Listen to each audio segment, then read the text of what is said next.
Una vez hice una especie de estudio de mercado para encontrar pareja y tuve la idea de tener citas con hombres de diferentes nacionalidades para ver cuál era el mejor país. Y el ganador fue el país donde no viven hombres.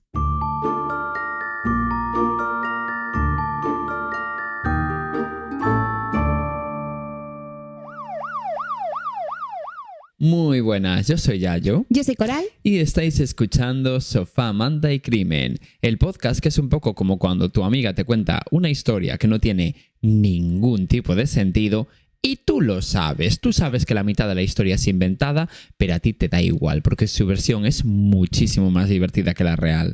Mira, perdona, eso solo se aplica a tus casos. Ya, bueno, porque sí que es verdad, ¿no? Que tú eres una fuente súper fidedigna de datos. Por cierto, ¿qué tal tu viajecito del otro día a Pozuelo de Alcorcón? Un maldito fallo, y se me recuerda toda la vida. No diría yo que fue solo uno. Además, también como te gusta exagerar las cosas, que tampoco nos inventamos nada nunca. Pues claro que soy exagerado, Coral. ¿Quién va a querer que cuente la verdad, pudiendo exagerarlo todo muchísimo? Bueno, a ver, ahí tienes toda la razón del mundo. Yo siempre seré partidaria del cuéntamelo todo y exagera. Claro, yo no quiero que me digas, ayer fui a una discoteca y tropecé. Quiero saber qué llevabas puesto, a qué hora pasó, en qué discoteca fue, cuál era el aforo de esa discoteca. Y además quiero que me lo describas como tropecé y la realidad se volvió como a cámara lenta, mientras todo el mundo dejaba de bailar para ver cómo me caía y se llevaban las manos a la cabeza con preocupación, sabiendo que podría haberme muerto allí mismo de un traumatismo cráneoencefálico. Estamos en el mismo equipo. Es que totalmente, sí. Es que es así. Y por eso tenemos este podcast, ¿no? Sí. Un poco es así. Sí. Bueno, pues dicho esto, ¿no? Nos toca empezar el podcast, Coral. Yo que te digo, nos toca trabajar. Es una desgracia, lo sabes, con todo mi corazón. Pero antes tengo que mencionar una cosa. Que nos sigan en Spotify. Bueno, eso también tenemos que mencionar. Que nos comenten, que nos sigan en Eso no Instagram. hace falta que lo hagan. Me leí este libro de un chiquito que nos lo mandó, que es absolutamente perfecto, 1001 muertes. Es que creo que se dice, es que lo voy a decir mal. Bueno, tú dilo. Yo creo que es Brian Rodríguez Leites, pero puede ser Brian Rodríguez Leites. Yo creo que es Brian, pero... Es que está con I latina, siento que no. El chiquito nació en Uruguay, entonces no lo tengo nada claro. Es un libro que, bueno, así como es una autobiografía, trata de una persona, ¿no? Con una enfermedad cardíaca crónica. Y a mí me gustó muchísimo, como que te hace mucho replantearte cositas de tu vida, de en plan, como cuando piensas, Dios, tengo este problema tan gigantesco y luego realmente es una tontería si lo comparas con un problema serio de verdad. Además, acaba viviendo en Coruña el chiquito. Anda, ¿Sí? Mira qué casualidad. Ya, muchísima casualidad. Pues nada, muchas gracias. Sí, muchísimas gracias. A Brian por regalarnos. Brian. Que es un regalito. Sí, además nos lo regaló mono. hace bastante y la verdad que yo no lo pude leer hasta hace nada. Por eso. Sí, un poco desastroso. Sí, un poco sí. Es que tenía mucha lectura acumulada. Se me estaba haciendo bola la vida. Entiendo. Bueno. Pero bueno, a mí ya sabéis que si me regaláis libros, yo... Sí, ya yo feliz. Bueno, y dicho esto, os traigo un caso que es un poco diferente. Bueno, muy diferente. Es que ya vais a flipar. De lo que solemos contar en este podcast. Ya lo iréis entendiendo a medida que lo cuente, pero no es el típico caso de X asesina a Y. Sino que es como muchísimo más complejo y duro, sobre todo duro. De hecho, es tan duro que si sois especialmente sensibles os recomiendo saltaros mi caso. Dios mío, pues el mío es horrible también. No, pues te puedo asegurar que este es peor. Bueno. Este es un 10 de 10 Madre en el coñómetro. Mía. 10 bueno. de 10. De verdad te lo digo. En plan, pongo la mano en el fuego porque vais a salir de aquí asustados. Bueno, pues para la gente muy aprensiva, que Sí. se salte ya el capítulo completo. Sobre todo con casos de niños, porque es un caso de niños. Genial, el mío también. Perfecto, Coral. La verdad que hicimos, ¿no? un reparto de traumas súper bien. Bueno, pues mira, ya saltaros el capítulo. Por eso. Sí, es verdad. Y bueno, y dicho esto, comencemos. Que por cierto, que lo que voy a contar es un caso recomendado por Carolina Piquer en Spotify, que me lo recomendó hace muchísimo tiempo. Como que me hizo un listado, ¿no? De todo casos coreanos. Ay. Sí, fue perfecta, ¿eh? Pero como 10 casos, sin exagerar. Y yo cogí este porque era el más traumatizante, ¿no? Y pasándote una lista. Sí. Así que si nos vais bueno, como recomendando un caso y pensáis que nunca vamos a hablar de él, no os preocupéis, es que tenemos decenas de casos en nuestra lista y hay veces que, bueno, tardamos meses en poder sacarlos porque se nos acumula el chollo. O se nos olvida.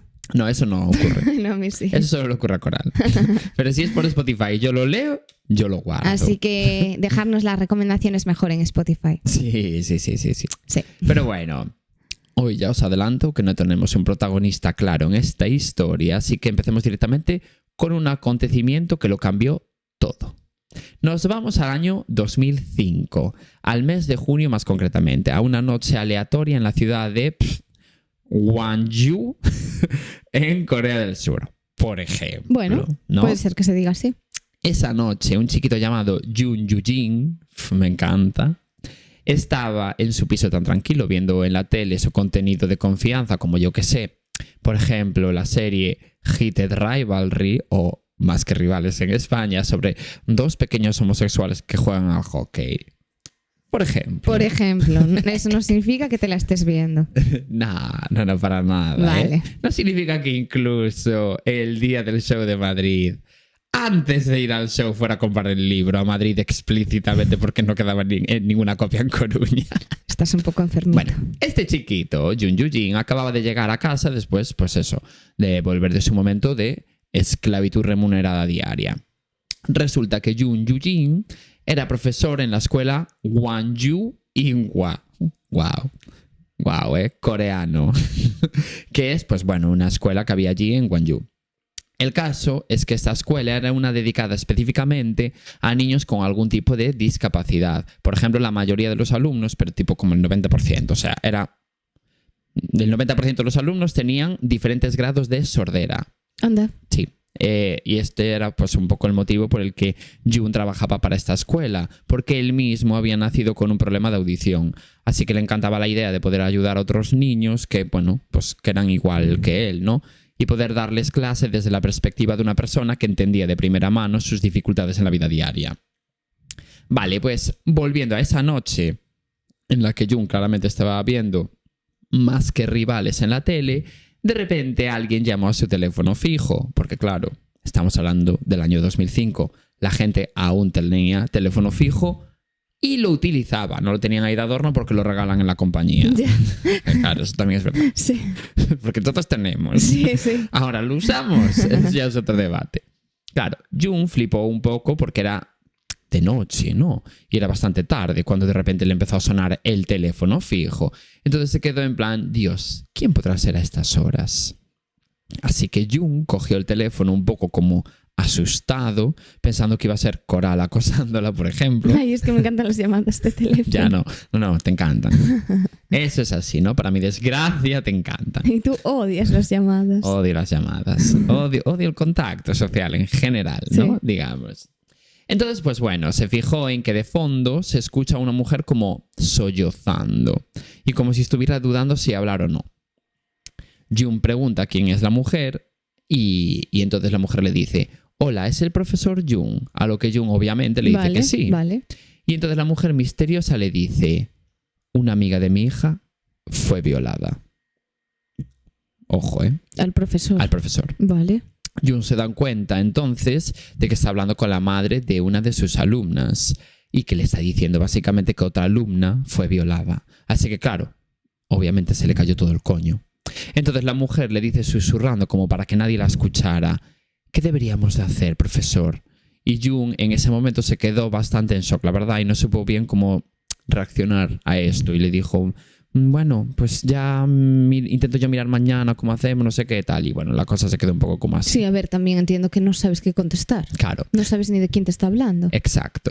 Pero bueno, luego ya mucho más adelante en la historia volveré a retomar esta llamadita, ¿no? Porque ahora la estoy contando así un poco como por encima para no hacer spoiler. Vale. Así que al día siguiente decide hablar con el personal de la escuela a ver si ellos saben, ¿no?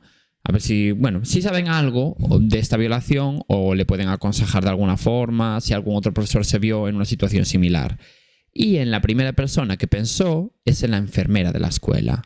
Quiero decir, para Jun era un poco evidente que si alguien sabía algo de situaciones similares, esa era la enfermera porque llevaba desde el Jurásico en esa escuela y si hubo en el pasado pues algún caso de agresión sexual tendría que haber pasado primero por la enfermería como Bueno, para, claro, sí. ¿sabes? Para tal. Y encima era una mujer que, bueno, confiaban más, ¿no? Porque imagínate que le habla a otro hombre y el otro hombre es el culpable. Ya, Entonces, bueno, sí. Sí, tiene sentido. claro. Vale, pues Jun se lo cuenta absolutamente todo con detalles a la enfermera. ¿Y sabes lo que le dijo la enfermera a Jun?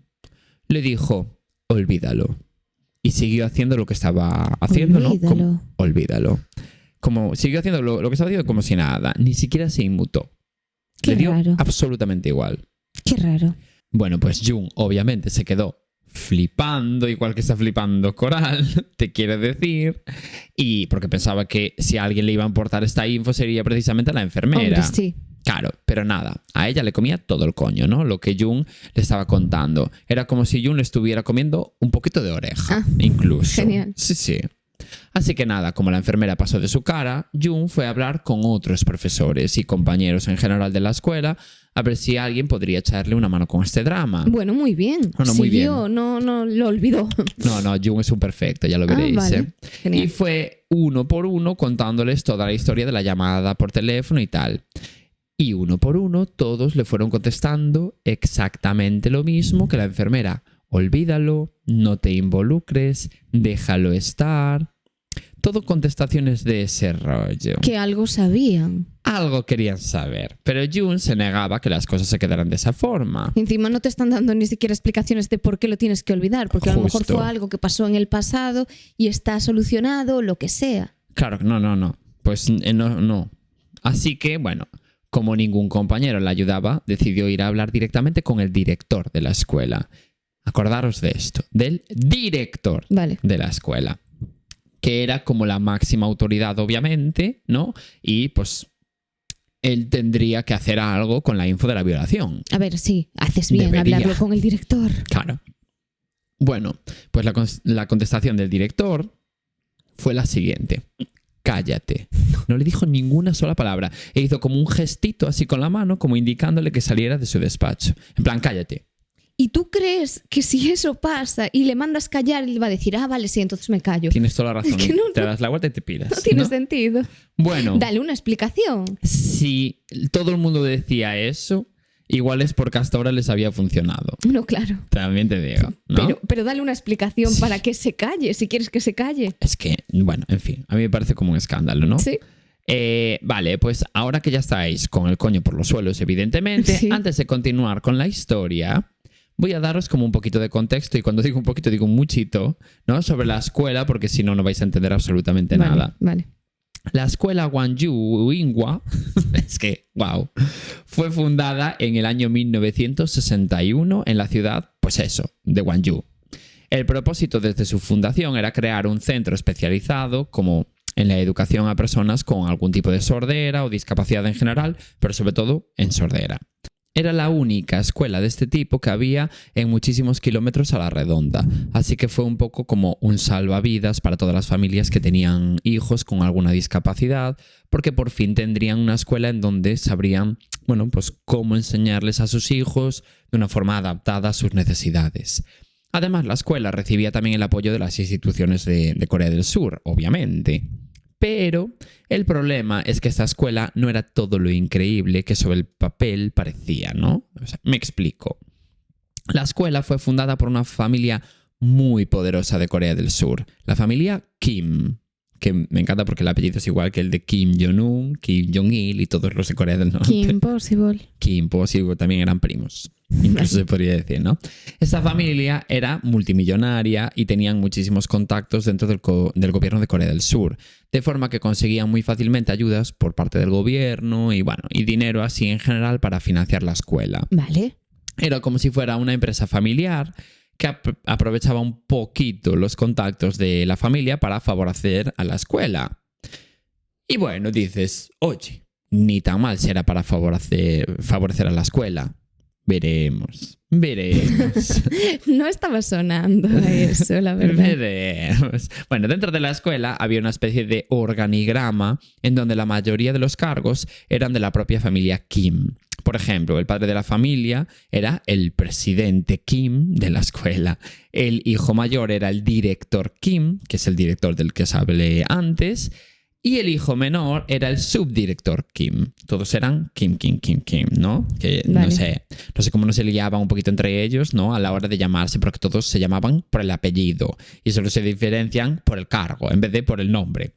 Como que tampoco me tiene mucho sentido, ¿no? Si es como, pues, yo qué sé, imagínate, el enfermero, Freijo, el supervisor de la unidad, Freijo. El jefe de servicio, Freijo. Hombre, pues puede ser el enfermero, Yayo, el subdirector, no sé qué, Iván, ¿sabes? Vale. Digo yo, se me ocurre, pero vale. El caso es que esto estaba hecho así porque el presidente Kim, como era el padre de la familia, era un poco como el que más contactos tenía con el gobierno. Así que se dedicaba exclusivamente a conseguir subvenciones y donaciones privadas para la escuela. Era el que recaudaba dinero. Por otro lado, el director Kim era un poco como la cara visible de la escuela. Su función era la de representar en eventos sociales a la escuela y hacer como apariciones públicas en la sociedad de Gwangju para dar buena imagen a la escuela. Y por último, el subdirector Kim era el que realmente manejaba el cotarro. Era el que controlaba lo que ocurría en la escuela, en el día a día, porque mientras su hermano mayor era el Relaciones Públicas y su padre el que conseguía la pasta, el subdirector decía a qué profesores contratar, qué alumnos admitir, a cuáles no, qué normas había dentro de la escuela y demás. Era como el que manejaba la escuela como tal. Y que era un poco elitista también. Bueno, por supuestísimo. Vale. Todo esto era súper elitista. Vale. Pero bueno, ya es porque encima era una escuela de pago, Ya. Que parece... No, pero no era pública. Ya. En ningún momento, ¿no? Recibía subvenciones públicas, pero no era pública. Y como el subdirector Kim tenía todo ese poder, hacía un poco lo que le salía del coño dentro de la escuela. O sea, contrataba a profesores amigos, dejaba fuera a alumnos de familias que igual a él de repente le caían mal, cositas así, ¿sabes? O gente como que a él le parecían problemática, whatever. Entonces, pues bueno, entre el presidente Kim, el director Kim y el subdirector Kim manejaban la escuela como si fuera una especie de organización mafiosa. Ay, Dios mío. Sí, literal, porque cada uno tenía como sus funciones bien claritas para que no hubiera nada que se les escapara de su conocimiento. Ya.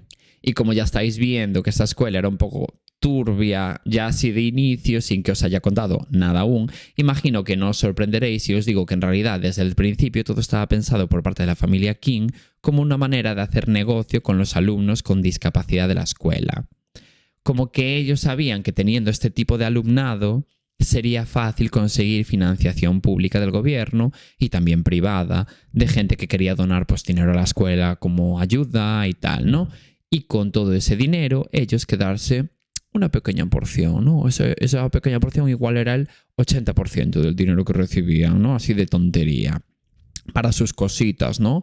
Que los juegos de la Nintendo Switch están muy caros últimamente y no se pagan solos. Ya. Por ejemplo, una de las formas que tenían de conseguir dinero era inflar el número de alumnos que había en la escuela para recibir fondos gubernamentales adicionales. Porque como que, en plan, si tienes 100 alumnos, tanto. Si tienes 1000, tanto. Bueno, pues nos inventamos unos poquitos alumnos de más. El doble de lo normal. Es que ese es el nivel. Es fuerte, ¿eh? O revendían el equipamiento que les daba el gobierno o los donantes, tipo, bueno, de aquellas no había ordenadores, pero imagínate, pues ordenadores. Se los da el gobierno, pues los revendemos en Wallapop, ¿sabes? En fin, cositas así. Pero nadie se dio cuenta de que nada de eso estaba ocurriendo porque no se realizaron auditorías ni ningún tipo de supervisión por todo el poder que tenía la familia Kim que bloqueaba todo esto. Pero la cosa es que la escuela no solo era una escuela como tal, sino que la inmensa mayoría de los alumnos vivían en ella 24/7. Era como si fuera un... No me va a salir la palabra, pero como mítica escuela en la que duermen los niños. Ah, como un internado. Como un internado, que no me salía. Era, sí, una especie de internado. Vale. Quiero decir, la familia Kim, cuando construyó la escuela, pensaron en todos los detalles y eligieron una finca que estaba lo más alejada posible de la ciudad, sabiendo que así las familias no iban a poder llevar a sus hijos y recogerlos todos los días, y así de esa forma tendrían que quedarse a dormir sí o sí en la escuela, cobrándoles por supuestísimo más dinero en la matrícula por ello. Pues claro, era como un extra el que durmieran allí. Todo pensado. Claro, es que en realidad si solo se aprovechasen de, bueno, está lejos y así lo convertimos en internado, y ganamos ese dinero extra de que se queden por la noche, vale. Pero claro, el problema es que había todo corrupción allí. Sí, a ver, que tampoco vale, porque es heavy, es feo. Estás haciendo un negocio con la educación. Bueno, pero ocurre, sí. Pero ocurre. Sí, totalmente. Quiero decir, no es una sorpresa para nadie. No es una sorpresa, eso es verdad. Claro. Pero bueno, ya digo, si todo se hubiese quedado en eso, en un negocio corrupto, ¿no? Para conseguir dinero de forma sencilla, no estaríamos hablando de ello en este podcast, ¿no? Seguramente. El problema es que cuando los alumnos empezaron a pasar las 24 horas del día en la escuela, pasaron muchas cosas. La educación en la escuela se volvió súper estricta, de forma que los alumnos estaban aterrorizados con que si hacían cualquier cosa mal, los castigarían de una forma terrible. Pero cuando cualquier alumno hacía algo malo, ¿no? No se le castigaba a hacer, pues yo que sé, un trabajo o a pasar una hora en una clase. No. Cuando un alumno hacía algo malo, le daban palizas, le prohibían comer durante días y lo encerraban en una habitación confinado. Te quiero decir. En plan, era ese nivel, ¿no? De castigo. Entonces, claro, cualquier alumno antes de hacer algo en contra de las normas de la escuela se lo pensaba 2 veces. Y lo peor es que las normas muchas veces eran como súper aleatorias, tipo, no puedes mirar a los ojos a un profesor, ¿sabes? Cosas así. Sí, como un internado de las películas, sí, en totalmente, realidad. pero una película de terror. Ya. ¿Qué te quiero decir? ¿No? No es que fueran, por ejemplo, normas razonables, como, oye, no se puede mirar el móvil en clase. No había móviles, pero ya me entiendes. Pero el drama no solo eran los castigos, porque llegó un punto en el que la familia King quiso utilizar a los niños como mano de obra gratuita. De esta forma, utilizaban a niños de 8 años para que hicieran trabajos de construcción, ampliaciones de la escuela, limpieza, mantenimiento. Por ejemplo, si, imagínate, se caía un trozo de tejado, pues lo arreglaban los niños. Cosas así, Ay, Dios mío, no, claro. ¿Qué más te da hacer arreglos si te sale gratis? Exactamente. Todo esto lo hacían los alumnos así como absolutamente por la cara. Todo esto, además, con el subdirector Kim y muchos de los profesores asegurándose de que los niños cumplían las órdenes. Y si algún niño protestaba o se desmayaba, al día siguiente se despertaba en una habitación encerrado y se quedaba allí sin comida durante días. Y claro, muchas veces los niños se caían de los andamios de las obras o les caía material pesado encima, quiero decir, se hacían daño. Movidas así, ¿no? Y los de la escuela no los llevaban al médico, de forma que los niños tenían muchas veces fracturas sin curar. Ay, Dios mío. Pero la mano de obra gratuita no terminaba aquí, porque algunos niños que la familia Kim veía así como más débiles, entre comillas, obviamente, los ponían a desfilar por las calles con carteles pidiendo recaudación de fondos para una supuesta organización, ¿no? Que velaba por la educación de las personas con discapacidad y que apoyaba a esa escuela. Es heavy, ¿eh? La mentalidad de esta gente de idea de negocio. O sea, los utilizaban para absolutamente todo. Y los vestían además como con un chándal súper pulcro y los ponían como a desfilar con carteles, como quiero decir, que no se veían niños desvalidos ni nada así, ¿no? Era como una forma de decir, mirad qué bien nos cuidan en la escuela, aportar dinero a esta escuela que nos tienen así de limpitos. Y claro, a la gente le daba pena y donaba dinero a esa organización, ¿no? Que era para apoyar la escuela, pero era una organización inventada por la familia Kim para conseguir aún más dinero. Es que es fuerte. Es ¿Cómo muy te podías fuerte. aprovechar absolutamente de todo? De todo. Aunque lo de las palizas también era súper gratuito. Pero es que no. O sea, esto también, pero quiero decir... Esto es un 1% de lo que os voy a contar. Ay, Dios mío. Pero este maltrato hacia los alumnos para explotarles, ¿no? Económicamente no era lo más terrible, ya digo, que sucedía en esa escuela. Pero es que ni un 1% de lo terrible que acabará siendo. Cuando el equipo de la escuela vio que no pasaba absolutamente nada por tener a los alumnos explotados laboralmente, decidieron como subir un nivel las agresiones. De esta forma, un día un profesor tocaba por la cintura a un alumno, otro día otro profesor le tocaba el culo a otro alumno y así poco a poco iban subiendo de nivel hasta que empezaron a pasar cosas como que los profesores anunciaban por megafonía nombres de alumnos para que fueran a su despacho y una vez dentro pues les tocaban el culo, el pecho y bueno, y así, ya me entendéis, ¿no? Dios. Y como los niños todo lo que conocían era lo que ocurría allí dentro de la escuela, pues en principio les parecía un comportamiento normal y no les decían nada a sus padres cuando los iban a visitar porque no les enseñaban dónde eran los límites de la normalidad de que te toque no sé quién en no sé qué sitio, porque encima buscaban a los niños más pequeños, tipo los de 6 años, 8 años, no iban a por los niños de 14. Ya. Porque igual ya tenían una idea concebida sobre su espacio privado. Evidentemente hay veces que no lo dices por miedo y porque llega un punto en el que ellos hacen como que lo normalices. Justo. O sea, te comen la cabeza para que... Totalmente. No, y ya veréis, ¿eh? Ay, Dios. Hasta que ya la situación subió aún más de nivel y las llamadas por megafonía de alumnos se empezaron como a hacer por las noches. Y ya os podéis imaginar lo que ocurría una vez dentro de los despachos, que yo no voy a mencionar, pero... Sí, no. Claro. Y cuando los niños volvían a sus habitaciones, volvían en silencio, después de pasarse horas en esos despachos, temblando e incapaces de mirar a los ojos a nadie. Vamos, que volvían aterrorizados completamente y a muchos de ellos les daban ataques de pánico una vez llegaban a su habitación. Y esto no es algo que hiciera una sola persona.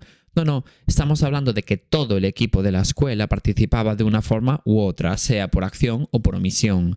Y el que coordinaba todo un poco era como el subdirector Kim, que era el encargado de observar a los niños y saber cuáles dirían algo y cuáles no, cuáles eran manipulables y cuáles menos. Es que esa gente lo sabe también. Sí. Y de hecho el subdirector Kim era el mayor depredador sexual de todos los que había en esa escuela, porque él se hacía paseos por la escuela todos los días buscando a su próxima víctima. Y esto los niños lo sabían, así que algunos salían corriendo en cuanto veían que iban como a cruzarse en el mismo pasillo con el subdirector, porque no querían ser la siguiente víctima. Y claro, él se aprovechaba de niños que, como os decía antes, bajo su criterio eran más manipulables, ¿no? O que eran huérfanos y no tenían familias que denunciaran nada. Era un auténtico depredador. Y es que encima no se cortaba nada porque era a través de la megafonía, en plan, Coraldo Rego, acuda al despacho del de inglés.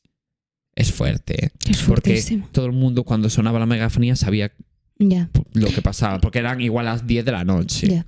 En plan, ¿sabes? ¿A qué vas a ir a las 10 de la noche al despacho de ningún profesor? De día aún amagas, pero de noche... Sí, que ni siquiera se cortaban en disimular. Nada, no se cortaban nada. Claro, el problema es que aparte, que ya esto es horrible, pero que haya varias personas que hagan eso es fuerte.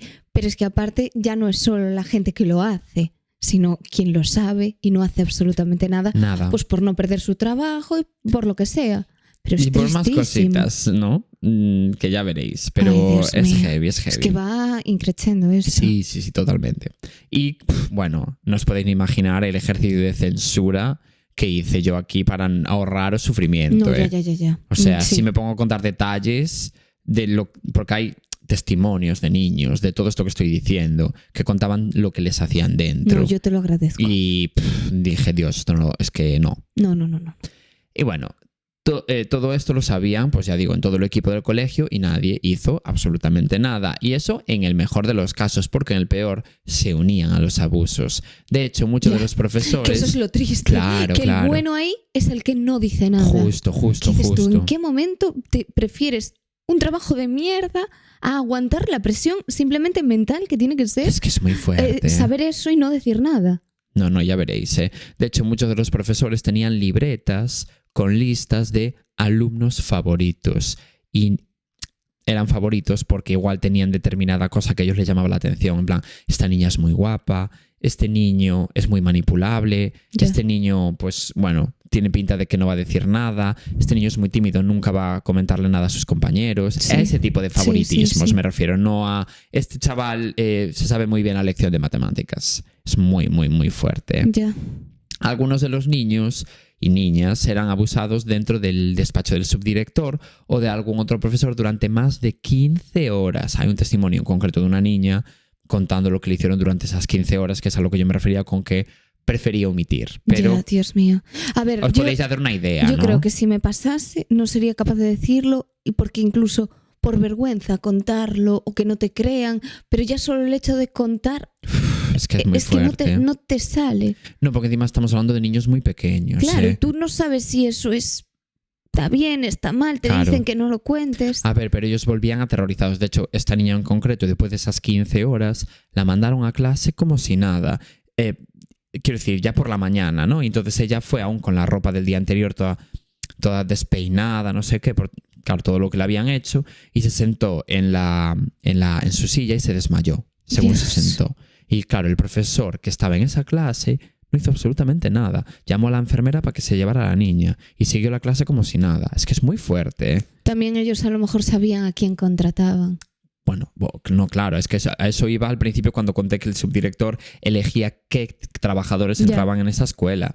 Porque sabía quiénes, bueno... ¿Quiénes se iban a callar? Más que callar, quiénes iban a participar del proceso. No sabía tanto los que se iban a callar, pues igual... Bueno, como yo creo que también era un poco presión de grupo, ¿sabes? Igual había 10 profesores que lo hacían y 2 no. Pues esos 2 se veían presionados por los 10 que sí que lo hacían y se callaban. No sé si me explico. Sí, me recuerda un poco a un lugar, a una isla concretamente. Efectivamente, pues es un poco ese rollito. Sí, es que lo parece. Es un poco ese rollito. Y bueno, para manipularlos muchas veces les daban regalos como más comida, mejores notas en los exámenes y cositas así para que los niños lo vieran como un beneficio para ellos. Incluso hay veces que por megafonía, para que los niños fueran, les decían: hola, que venga Coral Dorrego al despacho del profesor de inglés, que le tenemos aquí una cesta de Navidad, imagínate. Y así el niño iba. Porque igual, si no decían eso, los niños empezaron a no ir. Porque sabían que los que entraban en el despacho salían, que no eran la misma persona. Claro, no sabían qué ocurría, pero sabían que algo malo. Exactamente. Entonces, bueno, un ejemplo de todo esto que os estoy contando es, por ejemplo, la historia de una alumna de 12 años. Ya digo, voy a omitir mucha información, no os preocupéis, que un día se despertó en su cama sintiendo manos moviéndose sobre su cuerpo. Empezó a gritar, obviamente, y vio a un profesor arrodillado al lado de su cama, en su propia habitación, con otros niños en la misma habitación. Y en cuanto la niña empezó a gritar, el profesor le tapó la boca y abusó sexualmente de ella. Y la niña no se movió ni gritó en cuanto supo lo que le iba a pasar, porque vio muchas veces en compañeras suyas lo que les pasaba a los que se defendían. Eran golpeados delante de toda la clase, o obligados a no comer durante días, o les daban palizas brutales, ¿no? Y, por ejemplo, a un niño le obligaron a caminar durante 12 horas seguidas alrededor del patio como castigo por defenderse de una agresión sexual. Por eso esta niña no se movía. Ya sabía que el castigo iba a ser muchísimo peor y que le iba a pasar igualmente. Exacto. A otro lo encerraron bajo llave en la sala de profesores durante 10 horas por mirar mal a un profesor. A otro que quiso ayudar a un compañero haciéndole señas para que corriera cuando se acercaba un profesor peligroso. Lo obligaron a arrodillarse en mitad de un pasillo con los ojos vendados durante horas, mientras todos los miembros del personal de la escuela que pasaban por allí lo golpeaban uno por uno al pobre chaval que estaba allí con los ojos vendados. Es que es muy fuerte. Incluso algunos de los castigos terminaron en muerte, porque se supo por el diario de un profesor, muchísimos años después, como en 2011, que 2 niños murieron en esos castigos mientras él trabajaba en la escuela. Y él trabajaba en la escuela en los años 60-70, quiero decir, mucho tiempo después. Uno era un niño de 6 años que fue castigado encerrado en su habitación sin comida durante días, y cuando por fin le dejaron salir estaba tan débil que apenas conseguía caminar. Esto lo vio el subdirector Kim, que le pareció mal que no supiera caminar, ¿no? Y que estuviera como en ese estado, y entonces le dio una paliza. Pero le dio una paliza tan fuerte que el niño murió en el acto. Dios mío. Sí, que no es como estaban haciendo un trabajo de mano de obra y se cayó. No. Que es horrible, pero es que esto es aún peor. Murió es que no te de importa, inanición. y que no te importa que muera. Sí, no, literal. Y otro fue una niña de 6 años que estaba hambrienta porque estaba castigada sin comer. Y la pillaron como robando comida de la cocina. De forma que la encerraron en su habitación y estuvo tantos días allí encerrada que cuando abrieron la habitación llevaba ya al menos 6 días muerta. Dios mío. O sea, es que claro, no es ni que no te importe que mueras, es que los mataste tú. Sí. Es que claramente. Ambos niños no tenían familia, así que nunca nadie preguntó nada por sus muertes. Y esto también lo sabían, y por eso ocurrió con estos 2 niños en particular y no con otro que tenía familia, ¿sabes? Y esto todo que os estoy contando ocurrió durante décadas, porque si os acordáis os dije que el colegio abrió en los años 60. Y la historia del profesor Jung enterándose de una violación con la que comenzó esta historia ocurrió en el año 2005. 5, o sea, 45 años después. Dios mío. Y bueno, ¿Cómo se puede ocultar todo esto tanto tiempo? Muy fuerte. Y bueno, ahora que sabéis todo esto, retomemos la historia del profesor Jung. Cuando Jung recibió esa famosa llamada, ¿no?, de la madre diciéndole que una amiga de su hija la habían violado en la escuela, llevaba muy pocos meses trabajando en la escuela, pero ya se había ganado como el cariño un poco de muchos de los alumnos por ser una buena persona y amable. La única con buena todos los persona. niños. Claro, era el único que se mostraba agradable. Había otros profesores que eran agradables, pero eran los que se callaban. Entonces, bueno, pues como que tampoco los defendían y tal, y Jung era distinto, ¿no? Sí, que notaban la vibra de Jung. Justo. Pero Jung llevaba ya un tiempecito notando cosas raras en la escuela. Por ejemplo, unas semanas antes de esa llamada, de la llamada de la madre, se fijó en que algunos alumnos se quedaban congelados cuando pasaba un profesor determinado al lado de ellos, con los ojos mirando al suelo como si no quisieran ser vistos por ese profesor en particular. Algunos de ellos incluso se meaban encima cuando hacían algo malo en clase del profesor Jung, ¿no? Supongo que porque si hacían esa misma cosa mal en otra clase, les pasaban cosas horribles. Claro. Así que Jung les decía, no pasa nada, no te preocupes, tal, y por eso también se llevaban bien con él. Pero veían que estaban asustadísimos. Aterrorizados. Claro. Así que empezó a fijarse más en lo que pasaba en la escuela. Por ejemplo, se dio cuenta de que algunas niñas lloraban, o bueno, y niños lloraban si iban al despacho de algún profesor, ¿no? Si los llamaban por megafonía. O de repente un niño desaparecía durante días sin que nadie dijera nada, y cuando volvía estaba lleno de moratones y no hablaba, lloraba. Es bastante evidente. Claro. Ya. Incluso llegaron a sus oídos rumores de visitas nocturnas a las habitaciones por parte de algunos profesores que llamaban a X alumnos a sus despachos y no volvían en horas. Quiero decir, todo esto llegaba a los oídos de Jung, ¿no? Ahora entiendo todas las contestaciones que le daban. Claro. Y cuando Jung empezó a preguntar por todo esto a sus compañeros de trabajo, todos los compañeros decían siempre lo mismo. Ignóralo, mantente fuera de esto, así son las cosas aquí, movidas así. Y claro, en plan, si quieres seguir aquí, cállate la boca. Justo. Y claro, Jung, que era una persona normal, solo flipaba. Normal, es que no es que fuese una excelente persona, es que es lo que debería de hacer cualquier ser humano. Era lo mínimo de humanidad que se puede tener, ¿no? Y fue justo unos días... Bueno, no, Jung era muchísimo más perfecto que todo esto, ya lo veréis, pero quiero decir que esta clase de comportamiento es lo mínimo. Sí. Y fue justo unos días después de que llegaran esos rumores a los oídos de Jung cuando Jung recibió la llamada esa de la violación. Entonces, entre que Jung ya estaba flipando un poco con toda esta info de los rumores, ¿no? Y de las actitudes de algunos alumnos meándose encima de miedo, sumado a que todo el mundo le dijo que se callara con el tema de la violación. Claro, es que al decirle a todo el mundo que se callara, ve que todos son cómplices. Justo, porque él le habían llegado esos rumores, pero quería como comprobarlo en primera persona. Por eso fue a hablar con todos. Él ya sabía lo que le iban a decir, pero quería como cerciorarse. Sí. Exactamente.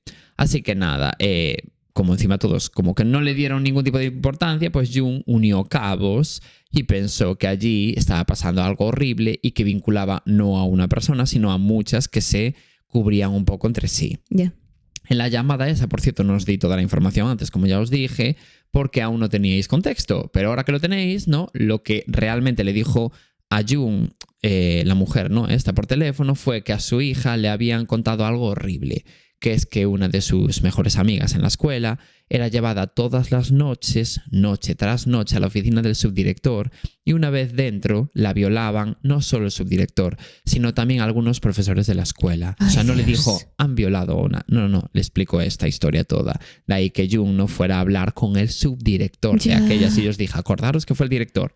Pues fue a propósito, ¿no? Claro. Fue directamente al director, que era el cargo superior al del subdirector, porque sabía que el subdirector había abusado de esta niña. Y la cosa es que la niña en cuestión intentó decírselo a sus profesores y todos les decían que se callara. De ahí que la niña se lo contara a su mejor amiga y a su vez esta niña se lo contara a su madre. Y su madre a lo mejor intentó hablar con otro profesor, pero sabía que Jung era maravilloso, a lo mejor. Ya fue directamente junto de Jung. Claro, porque pero yo creo a lo mejor que fue su el hija único... o la amiga de su hija dijo, esta persona es de fiar. No, la cosa fue que la niña le dijo, mi amiga se lo contó a todos los profesores y todos pasaron de su cara. Vale. Entonces la madre dijo, espérate, voy a llamar a Jung, que él lo conoció hace unos días y en una visita que había hecho, como sabes, la mítica de, oye, quiero que vengas a hablar de tu hija. Sí. Y lo conoció, le había parecido una persona normal, de la cabeza. Entonces dijo, voy a llamarlo, ¿entendiste? Vale, Fue sí. así un poco como el proceso, ¿no? Él como que lo veía confiable, digamos. Sí. Así que bueno, después de todo, porque a todo esto la niña que había sido violada era huérfana.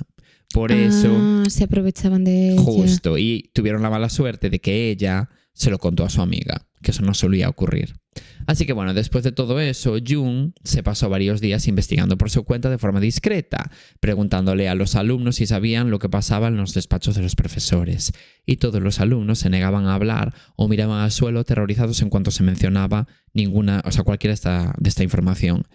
Hasta que apareció una niña cuyo nombre Jung había escuchado varias veces de forma repetida en los rumores que circulaban por la escuela. Como que era el nombre que más se repetía en esos rumores. Y encima cuadraba que era una de las alumnas preferidas de Jung. Y tenían como una conexión especial, ¿no? Entre los dos. O sea, como que, bueno, la niña confiaba un poco en ese profesor, en Jung, ¿no? Y en su caso la conexión era genuina, era de verdad positiva, no... No, ya. Tal. Así que Jung le preguntó directamente qué estaba pasando. Jung se esforzó por demostrarle a la niña que no le pasaría nada si le contaba lo que le hacían y que la iba a ayudar. Así que después de bastante tiempo en el que la niña dudaba si hablar o no, decidió confiar en Jung y le contó todo lo que le habían hecho, sobre todo el subdirector Kim. Y bueno, me ahorro la historia, ¿no?, que contó la niña, porque me parece que es suficiente con toda la info que ya tenéis para traumatizaros por el resto de vuestras vidas, pero ya podéis haceros una idea de lo que le hizo, ¿no? Ya. El caso es que todo lo que esta niña contó a Jung, ¿no? Jung lo grabó con una grabadora profesional. Pero claro, Jung, cuando terminó esta historia, fue súper consciente de que si iba a junto de la junta escolar o de la policía directamente, podría meter en problemas a la niña o incluso meterse él mismo en problemas, viendo que todo el equipo escolar participaba de estas agresiones o al menos las permitía.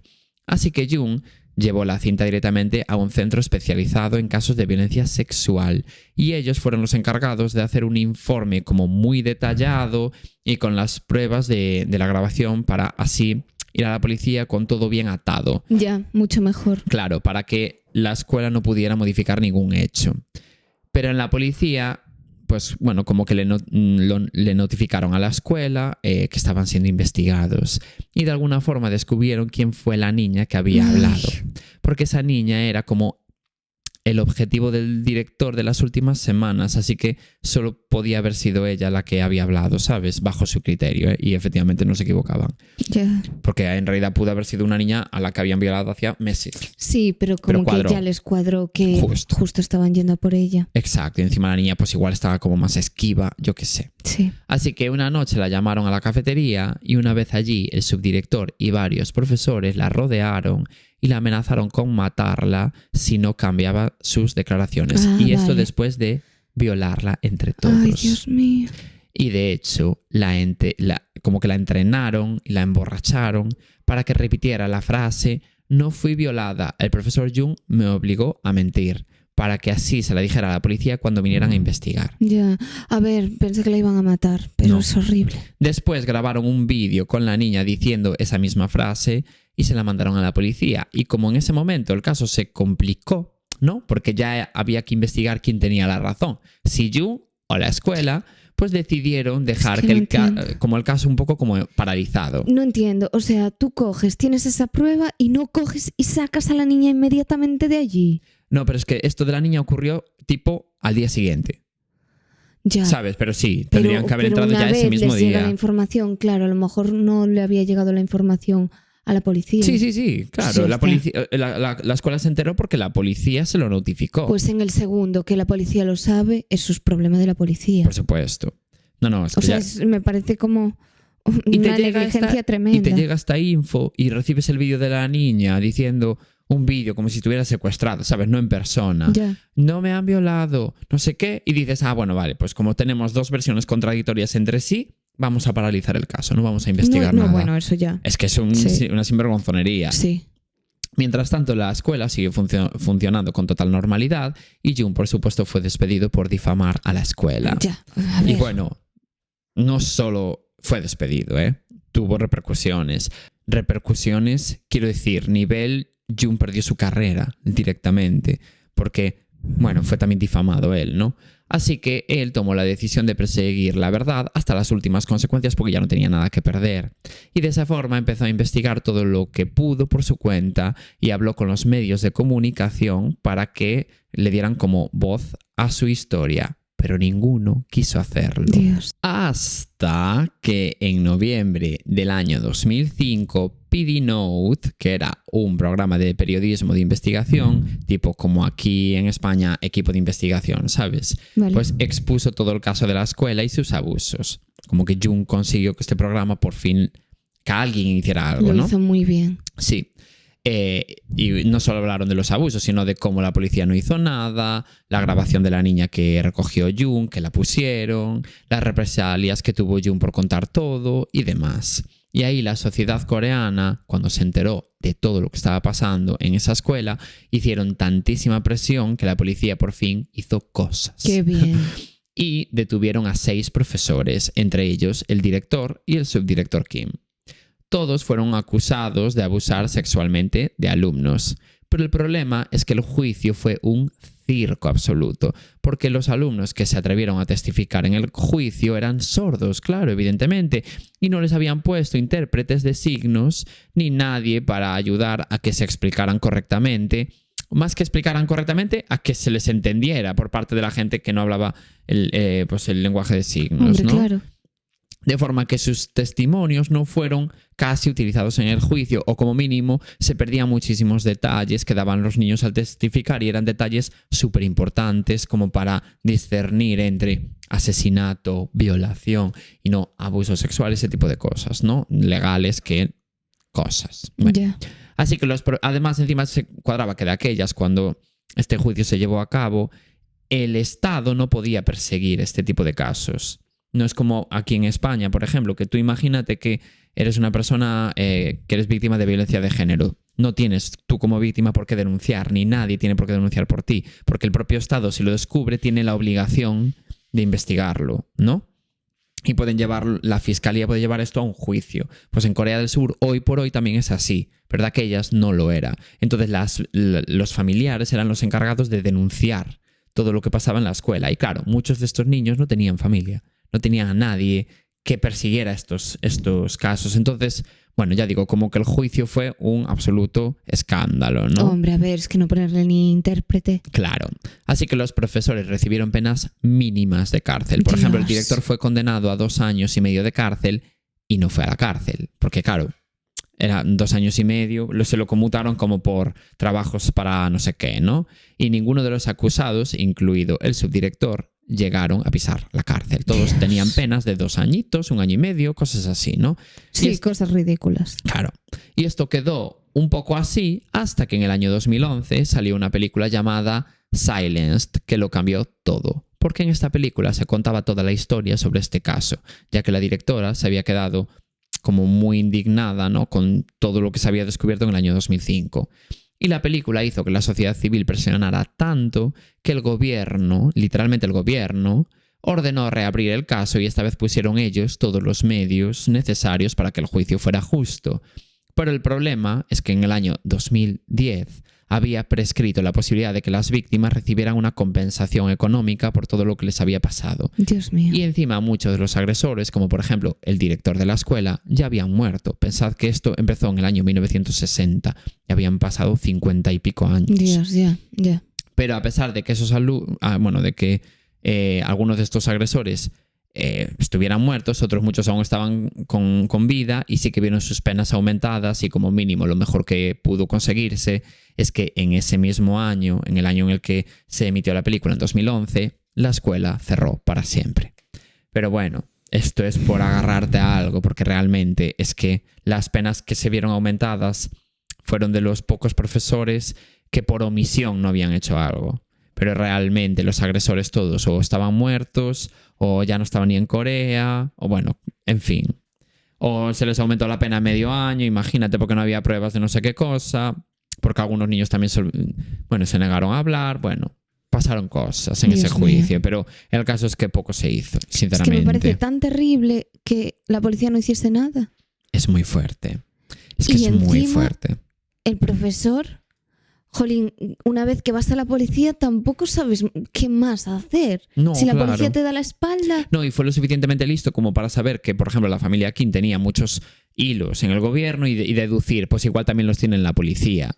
Mejor no voy a ir a la policía, voy a ir a esta organización de violencia sexual. No, ahí Que ahí muy fue muy bien, listo. pero luego tiene que ir a la policía todo eso, toda Sí. esa información, y la policía no hace nada. Porque seguramente por lo que te digo, tenían muchos hilos que mover. Y fue muy inteligente porque después de que la policía no hiciese nada, por lo menos siguió intentándolo por los medios. Justo. No, el Jung, perfecto. Pero qué horror. Muy fuerte. No me esperaba ese final, la verdad. Ya te dije que era un caso terrible. Sí, La sí. verdad. Me esperaba que por lo menos fuese un poco compensado. Pues Pero no lo fue en absoluto. qué horror. Pues cuando quieras, es tu momento. Vale, este caso es muy cortito, así que tampoco Bueno. me voy a Sí, es extender. que mi caso era enorme, ya lo sé. Es Sí. que me costó tanto hacer este guión. Ya, No sois conscientes. Había una información. Tuve que sacarlo de una chica tailandesa. Dios mío. La información. ¿Cómo trabajaste esta vez? Wow, sí. Hice trabajo de investigación por primera vez en este podcast. Sí, sí. No, muy, muy bien. Yo te felicito. El caso es que nos vamos a Gádor. Este es un pequeño pueblo de Almería que tiene como unos 3.000 habitantes y está a 15 kilómetros de Almería. Y nos situamos en el año 1910. 1910, ojo. No, es que sé qué caso es. Ah, lo conoces. Solo por decir Gádor, es que estuvo en mi calendario muchísimo tiempo. Es que lo busqué y dije, qué raro, no lo Luego tiene. porque lo eliminé. Hace no Ah, mucho. Normal, es que era un poco... Como Complejo. Que, sí, le faltaba Complejo un de poco. explicar. Sí. Y dije, va. Y faltaba yo ya había info. contado un caso relativamente similar. Sí, Al principio de la tercera temporada. sí. Entonces Y yo dije, estaba todo el rato, fijo lo hizo Yayo, fijo lo hizo... Pero Nah. lo comprobé y dije, no lo parece. no. Pues es una recomendación, solo que no me acuerdo de quién. Jolín, Coral, de verdad. Ya, Es ya. que es horrible. Lo intenté Pues que buscar. la persona que lo haya recomendado, que se dé por aludir. Sí. Bueno, el caso es que nos situamos en 1910, cuando Gádor era un sitio rural, tranquilo, donde todo el mundo se conocía, evidentemente con 3.000 habitantes, y donde las supersticiones todavía tenían como mucho peso en la gente. Y en este escenario ocurrió como uno de los crímenes más oscuros y macabros de la historia de España. Por eso te decía, este caso va a ser muy complejo y muy duro. No estáis preparados para esta historia tan turbia y normal, porque es heavy la maldad de estas personas. Sí que lo es. Heavy. Bueno, pues todo empezó con un hombre llamado Francisco Ortega, al que en el pueblo lo conocían como el Moruno. Este hombre tenía unos 55 años y era un padre de familia y según parece tenía bastante dinero, como que le iba todo muy bien en la vida.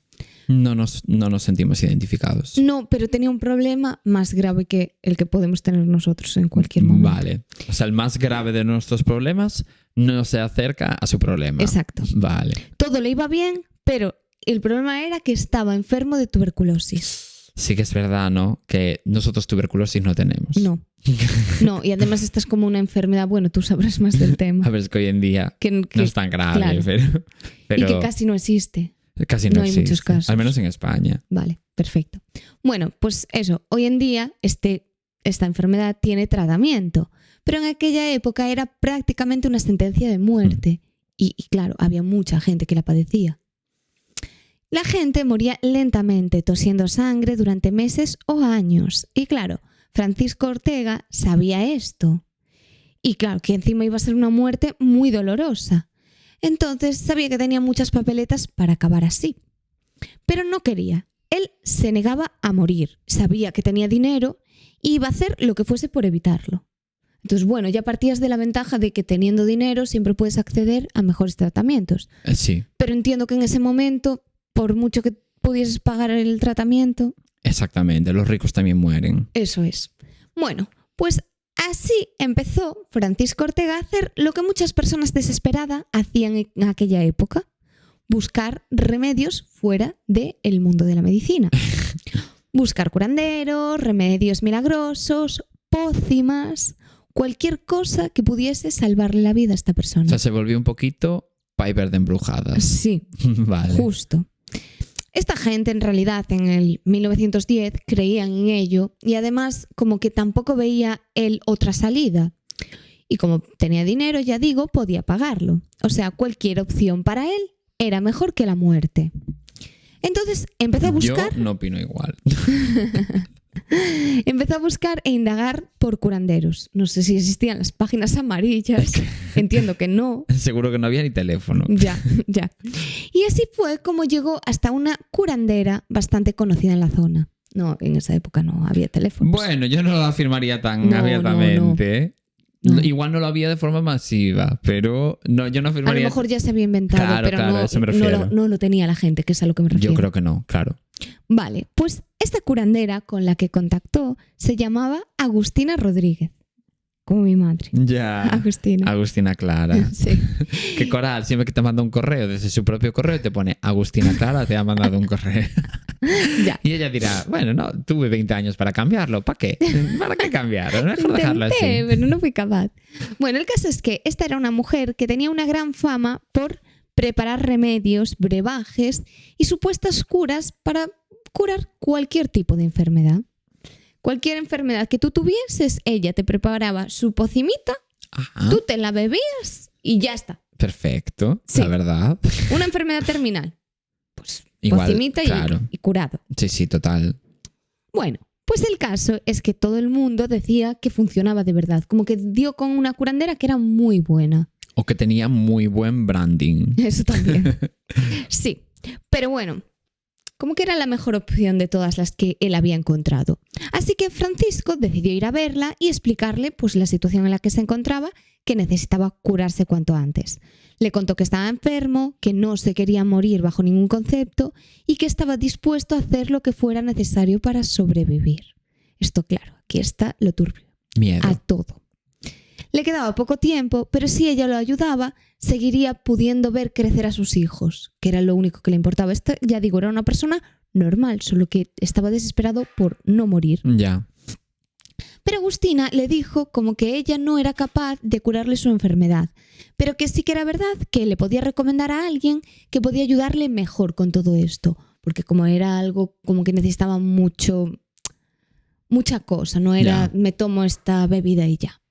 Bueno, pues en esos casos, ella como que no controlaba tanto, pero le hacía una recomendación y le dio el contacto de un hombre, un pluriempleado, supongo. Y entonces veía Coral, Dorrego, Río, 6, tal. Sí. No era yo, pero sí, muy pluriempleada.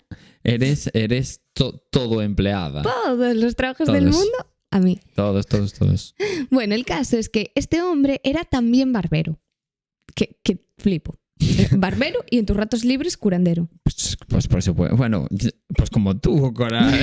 En plan que eres profesora y en tus ratos libres podcaster y en tus otros ratos libres estás en una promoción de no sé qué. Eres todo. Soy todo. Bueno, pero además este hombre también trabajaba como curandero y vivía en este mismo pueblo y se llamaba Francisco Leona Romero. Importante acordarse Francisco del nombre. Leona. Sí. Le voy a llamar Leona porque los dos se llaman igual. Uno es Francisco Ortega, el moruno, vale. Y otro es Pero como Francisco que induce Leona. error, porque Francisco Leona, o sea, Leona, a mí me luce mujer. Ya, bueno. Pues León. Lo iré viendo. Pues según se contaba y se rumoreaba, este hombre tenía una reputación bastante negativa. No era precisamente alguien muy respetado en el pueblo. De hecho, él tenía antecedentes criminales y mucha gente del pueblo lo veía como un personaje oscuro y poco fiable. Por eso aquí todo empieza a ponerse como un poco más turbio. Ya. En el momento de que Francisco Ortega, el moruno, quiere hacer algo a toda costa por salvar su vida y aparece con este curandero tan chungo, bueno, pues eso. Que claro, que a lo mejor un curandero antes podía ser una persona completamente normal y hacer las cosas éticamente. Sí que hacía tipo, pues coge un par de tréboles y haces ahí un bálsamo de no sé qué. Sí, puede funcionar. Que a lo mejor pues haces un ungüento de algo y te lo echas y no, te cura. Coge un ojo de serpiente y haz no sé qué. Eso es, claro. Aquí estamos un poco acercándonos a ese terreno. La gente del pueblo sabía que era mala persona y no se fiaban de él. Lo querían completamente lejos. O sea, ya tenía este rumor. No sé si Francisco Ortega, el moruno, sabía de su reputación o no. pero vamos, que allí se fue a hablar con él y pedirle ayuda desesperadamente. Francisco entonces lo encontró y le explicó su enfermedad, toda la historia y su miedo a morir, y que haría cualquier cosa por salvar su vida. Cualquier cosa. Y ahí es cuando le da una solución. Le dice que por supuesto que su enfermedad tiene cura y que existía un remedio muy antiguo y muy poderoso. Muy antiguo. Sí, pero también muy siniestro.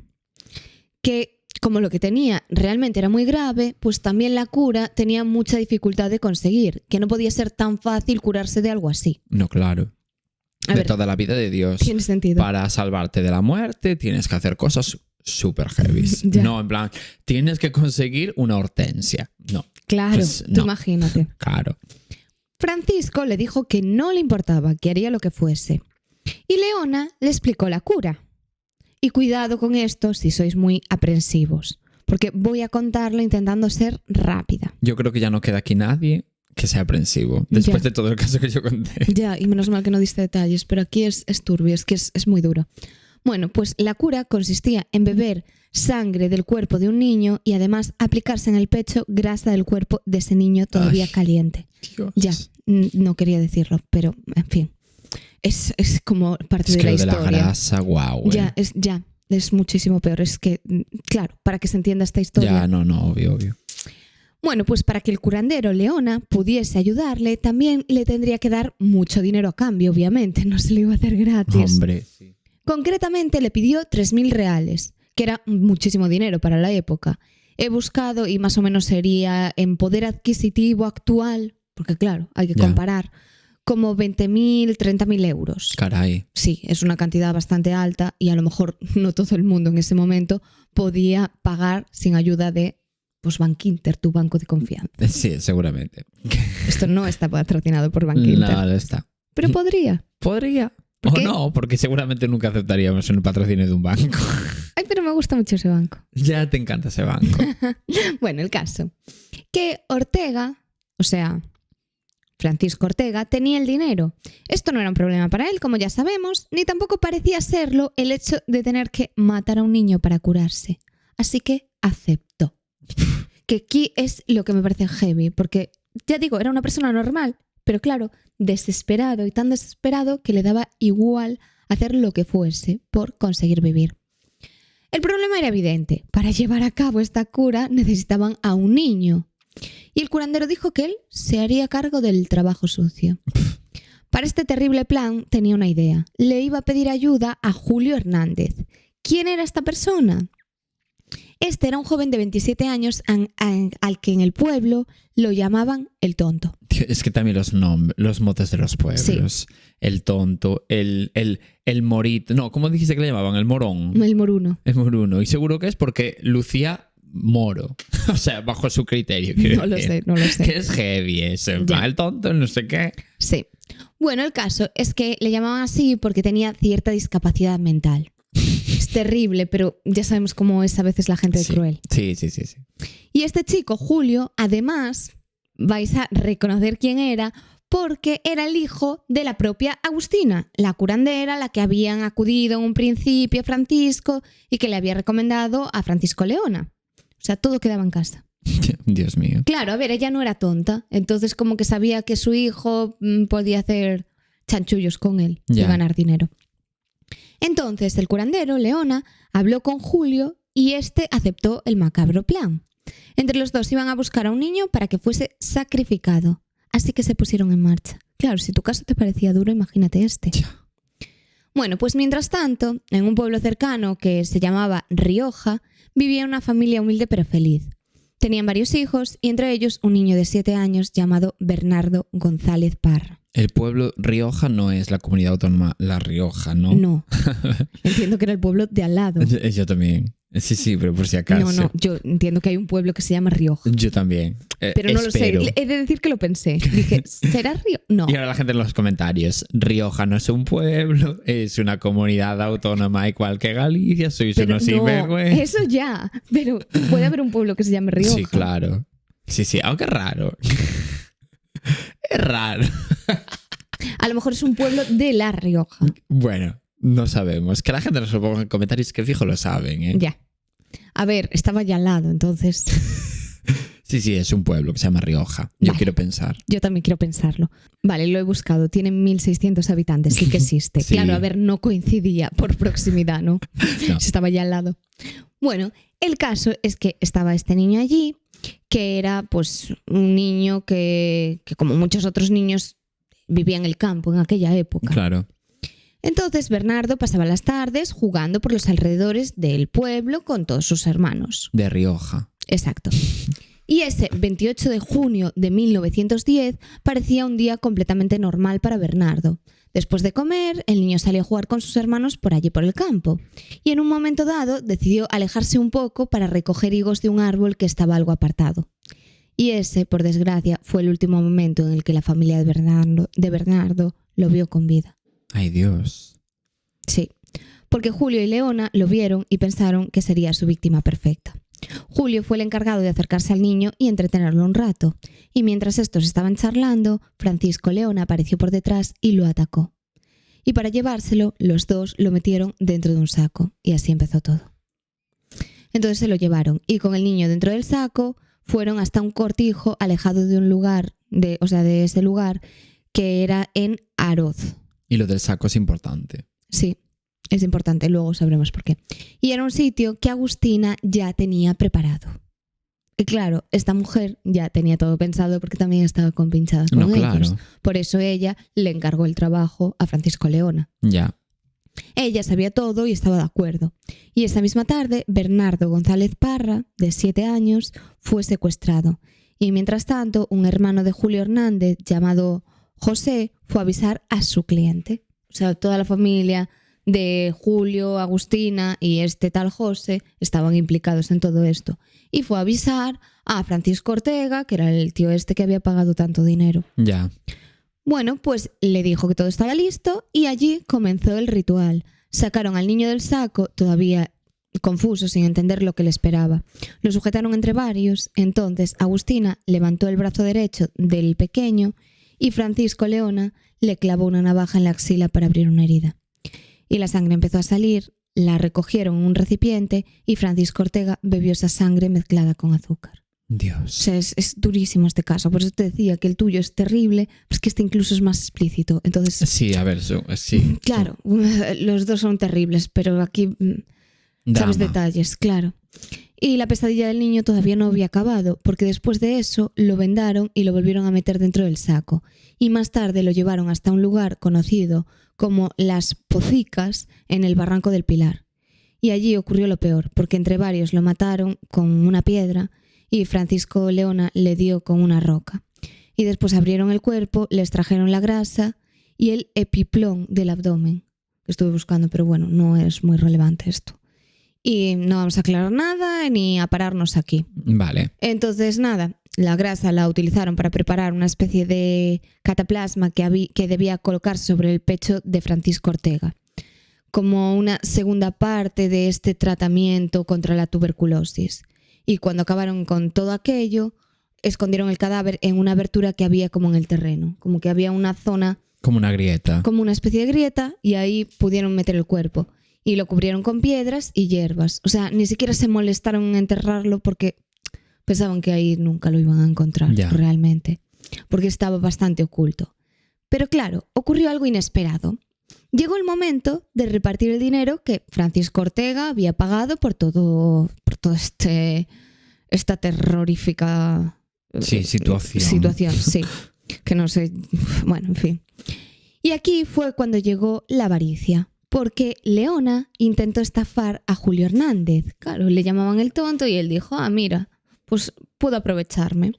Y le quiso pagar una miseria para quedarse con mucho más dinero del que habían acordado. Ya. Ellos ya tenían las cantidades pactadas y le dijo, te voy a pagar tanto. Y le debió de dar, pues nada. La mitad, imagínate. O mucho menos. Ya. Fue algo como, tú quédate con este dinerito. Y a ver, aunque le llamasen el tonto del pueblo, no era tan tonto como se pensaba el curandero. Ya. Y claro, se dio cuenta. No entendía que después de todo lo que había hecho por él, le intentase estafar. También entiendo que se lo diría a su madre y su madre diría, mira, esto no tiene sentido. Encima Claro. le habían como recomendado el trabajo y todo. Entonces, a Julio le pareció una auténtica falta de respeto y estaba harto de que lo tratasen de idiota. Así que decidió vengarse. Su venganza, pues a ver, aquí, bueno. La venganza era ir al cuartel de la Guardia Civil del pueblo y contarles que había encontrado el cuerpo del niño. Y eso hizo. Se presentó allí con la policía y les dijo que había ido a cazar perdices y en un momento dado se había encontrado con el cadáver de un niño en el barranco del Pilar. Bueno, en este momento los padres de Bernardo ya habían denunciado su desaparición, había pasado súper poco tiempo, pero muchos vecinos estaban buscándolo por allí por la zona. Y la policía acompañó a Julio a la zona para ver dónde estaba el cuerpo y pronto se corrió la noticia de lo que acaba de pasar, porque realmente la gente del pueblo estaba como por allí. Entonces, claro, también se fueron como con la Guardia Civil a acompañar a Julio hasta el lugar que había dicho que había encontrado el cuerpo del niño. Como que ya era un rumor que estaba todo el pueblo involucrado en esto. Ya. Entonces, al momento que se enteraron de lo de Julio, pues ya fueron con él todos a buscar al niño. Una vez allí, se quedaron impactados con lo que vieron, porque se encontraron con una escena terrible. El cuerpo estaba boca abajo y vieron el cráneo completamente destrozado, el vientre abierto y varias partes del interior del cuerpo habían sido extraídas. Y era Bernardo. Aquí lo comprobaron. Y aunque estaba claro que el cuerpo había sido abandonado allí, también era evidente que la muerte había ocurrido en otro lugar. Bueno, ya, claro. Como que se notaba que todo eso no había pasado allí porque entiendo que no habría suficiente sangre o lo que fuese. Claro, igual no había rastros de haberte llevado pues los órganos. Exacto. Entonces el miedo se extendió por todo el pueblo. Todo el mundo sabía lo que había pasado y aquí empezó, pues como empiezan en los pueblos, las habladurías un poco. Pero en este caso siento que fue muy positivo que empezaran a hablar del tema. Porque claro, empezaron los rumores y el cotilleo en el pueblo. Y la gente tenía un claro sospechoso y no se cortaron en decirlo por ahí. Empezaron a acusar sin tener pruebas, pero claro, sus pruebas eran pues un poco los antecedentes de que sabían que había alguien turbio. Y acusaron a Francisco Leona, ya que tenía fama de ser un personaje complicado y todo el mundo lo conocía y conocía su fama. Además, como que se notaba que había sido una especie de ritual o algo satánico. Y a esto había que sumarle el hecho de que la gente también conocía su buena relación con Agustina y por lo tanto con su hijo Julio. A ver, no era muy difícil de hilar realmente. Ya. Y la Guardia Civil hizo caso a estos rumores, que también bien en este caso, porque pronto lo detuvieron. Pues son rumores y en verdad podrían haberlos ignorado, pero oye. Sí, no, actuaron. Y además... Claro, y podían decir, bueno, pues... habladurías. Sí. Y no, hicieron caso y lo detuvieron. Y claro, al hablar con Leona, pues a ver, ya tenían todas las pruebas. Pero este implicó de vuelta a Julio, así que también fueron a por él. Algo que también fue positivo, la verdad. Sí. Como que no les costó mucho encontrar a los culpables.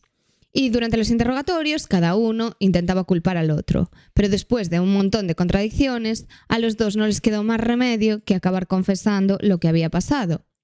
Y aparte de esto, como que las investigaciones forenses también revelaron que había más personas implicadas. Y aquí ya empezaron a salir los nombres de los 4. El curandero Leona, Julio, su madre Agustina y Francisco Ortega, que era la persona que había acudido aquí para curarse. Meses más tarde, cuando fue interrogado Francisco Ortega, ya en este caso fue por la justicia, él mismo acabó reconociendo que sí se había bebido la sangre del niño, aunque intentó quitarle importancia diciendo que había tomado 2 deditos nada más. Ay, nada, sí, una tontería, fue un chupito. Ya, pero, o sea, ¿qué más da la cantidad que te tomaras? Pero, en fin, bueno. La historia se hizo tan escandalosa que pronto llegó a los periódicos de toda España, y no solo de España, y la prensa internacional empezó a hablar del caso, y los periodistas de toda Europa llegaron a Almería para cubrir todo este juicio. Bueno, pues la población evidentemente estaba indignada y pedía justicia. Y finalmente el tribunal condenó a muerte a Agustina Rodríguez, la curandera, a Francisco Ortega, el cliente que había pagado por el ritual, y también a Julio Hernández. Porque entiendo que de aquella aún había, claro, pena de muerte en España. Garrote vil. Claro. Sí, sí. Y claro, Francisco Leona, que a ver, en realidad había sido también uno de los más culpables, también es verdad que fue condenado a garrote vil. pero nunca llegó a ser ejecutado porque murió, al poquito tiempo en la cárcel, supuestamente por una gastroenteritis. A ver, qué puede ser que de aquellas. Pero murió al momento, o sea, ni le dio tiempo. Ya. Y otros implicados recibieron condenas menores. Pues no sé. Sí, el chico José, uno de los hijos de Agustina, fue condenado a 17 años de cárcel. Y su mujer Elena, al final fue absuelta. Pero claro, esta gente también había participado, lógicamente. No, claro. Aunque no hiciese nada en el ritual. Pero bueno, 17 años ya son, ¿eh? Sí. Sí, pero bueno, que no es a muerte. Ya. Y Julio Hernández, a pesar de haber sido condenado a muerte, en este caso hicieron una excepción y lo indultaron al ser considerado demente. Ya. Demente es que se me entienda la palabra. No, que no tenía demencia, pero de aquellas les llamaban así, pues como cuando le decían que era tontito. Exacto, sí, eso quiero decir. Bueno, pues en este caso fue el único que se libró de morir. Y la ejecución del resto de los condenados se llevó a cabo el 7 de septiembre de 1913 a las 6 de la mañana. O sea que habían pasado 2 años. Por eso Leona, el curandero le había dado tiempo a morirse antes. Y bueno, el verdugo era Áureo Fernández, que vino en tren desde Madrid para la ejecución. Y en la estación lo esperó una multitud enorme de vecinos de todo el pueblo, que la gente estaba cabreadísima por lo ocurrido y querían ver cómo se hacía justicia. Ya. Y así pues terminó uno de los crímenes más macabros y perturbadores de la historia de España, el asesinato del pequeño Bernardo González Parra, que era un niño de 7 años que aquel 28 de junio de 1910 simplemente había salido a jugar como cualquier otro niño de su edad. Y salió a recoger higos, a pasar la tarde con sus hermanos, sin saber que ese iba a ser su último día. Y su nombre se quedó marcado para siempre en la historia. Pero detrás del caso, de los periódicos y de los juicios y de las leyendas, hay que recordar que había algo más simple y mucho más triste, que era un niño inocente que jamás pudo volver a casa. Y la historia fue tan brutal que durante décadas, que esto es lo que llama más la atención del caso, esta historia se utilizó para asustar a los niños. Y de ahí nació el mito del sacamantecas, ese personaje oscuro del que tantos padres hablaban para que sus hijos no se alejaran solos. Y también, que seguro que era lo que decías antes... El hombre del saco. Exacto. Sí. Que la historia en teoría del hombre del saco, que es una historia con la que a todos los niños de España se les... En plan, uy, si te portas mal, viene el hombre del saco. Viene de aquí. Claro, pero yo creo que a lo mejor hay más casos que...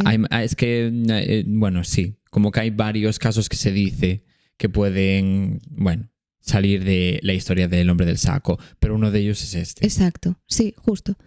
Y nada, más allá de la leyenda, lo que realmente ocurrió, porque hablan de eso como, bueno, de una forma un poco sin saber del tema, pero lo que ocurrió fue una tragedia real, o sea, una mezcla terrible de superstición, desesperación, ignorancia y sobre todo maldad humana. Y quizá lo más terrible de esto es recordar que Bernardo no solo es un personaje de una historia antigua, sino que era un niño real, con una familia, con hermanos y una vida por delante. Y todo eso se lo quitaron. Ya. Y a veces las historias más oscuras pues no vienen solo de monstruos, como se cuenta, sino de personas normales que en nombre del miedo o de la desesperación, en este caso, pues de querer curarse de la enfermedad, son capaces de cruzar cualquier límite. Porque claro, cualquier límite literal. Recordar que vino de él también. Sí. O sea, que una persona completamente normal, que esto es lo que nos sorprende. Y por eso que más de un siglo después el caso de Gádor sigue siendo como recordado como uno de los episodios más terribles de nuestra historia. No solo por lo que pasó, sino porque nos recuerda hasta dónde puede llegar el ser humano cuando pierde la humanidad. Ya, qué fuerte. Es horrible. Un caso horrible. Sí. Pues yo en su momento ya digo, como que lo descarté. Es que no hay mucha información, es una información compleja. De hace 100 años. Sí, por ejemplo, también leí que Francisco Leona fue asesinado por Garroteville, pero luego en otros sitios leí que moría de enfermedad. Sí. O sea, como que tampoco entiendo que del 1910 se pueda perder. Es que había como rumores sobre él, entonces, bueno, mira, lo que sea, ¿no? Pero... Sí, y es Gádor, que dije Gádor. Yo todo el rato le llamaba Gádor. No, Gádor. Ya. Bueno, que nos corrijan si nos equivocamos, como siempre. ¿Te imaginas que hay alguien de Gador escuchando? Claro, es que... Sería divertidísimo. Pero es un caso terrible y los dos trajimos casos terribles y no puedo más ya en este día. El de la semana que viene igual es más light.